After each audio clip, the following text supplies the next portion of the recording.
Halo semua, selamat datang di Ruganda Channel. Hari ini kita akan membahas fenomena menakjubkan yang terus terjadi di berbagai kota besar di dunia, yaitu perlombaan membangun gedung pencakar langit.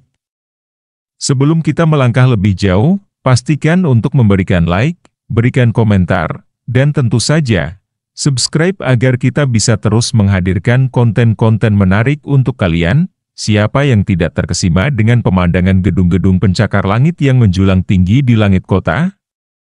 Hari ini, kita akan membahas alasan di balik fenomena ini, dari aspek ekonomi hingga keinginan untuk menciptakan ruang yang efisien. Kenapa kota-kota besar di dunia berlomba-lomba membangun gedung pencakar langit?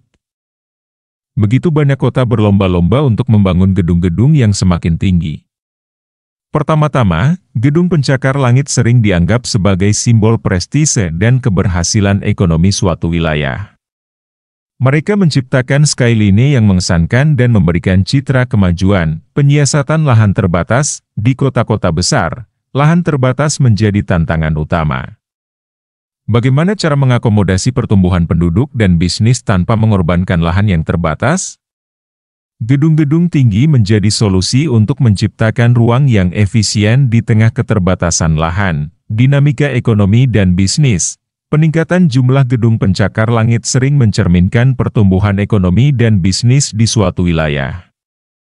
Bagaimana hubungan antara pembangunan gedung pencakar langit dengan pertumbuhan ekonomi dan peluang bisnis, teknologi dan keunikan? Tak hanya soal ketinggian, tapi juga tentang teknologi dan inovasi konstruksi. Gedung-gedung pencakar langit menjadi wadah untuk menunjukkan keahlian teknis dan kreativitas arsitektur. Apa saja teknologi dan desain unik yang terlibat dalam proses ini? Dampak sosial dan lingkungan. Namun, sambil kita mengagumi keindahan skyline, kita juga perlu mempertimbangkan dampak sosial dan lingkungan dari perlombaan membangun ini.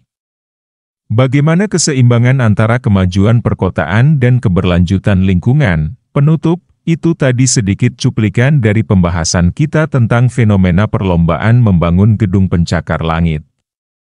Jangan lupa untuk berbagi pandangan kalian di kolom komentar, dan tentu saja, berikan like dan subscribe agar kalian tidak ketinggalan konten menarik berikutnya di Ruganda Channel. Terima kasih banyak sudah bergabung. Dan sampai jumpa di episode berikutnya.